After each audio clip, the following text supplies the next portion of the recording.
How to fix video call problem on Messenger in your iPhone.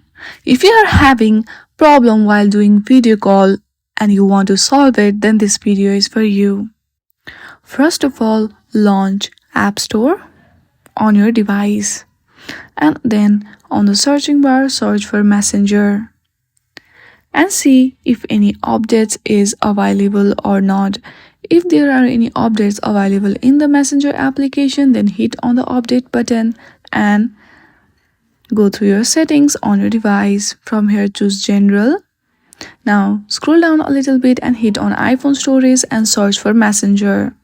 There you will see two options, that is offload app and delete app.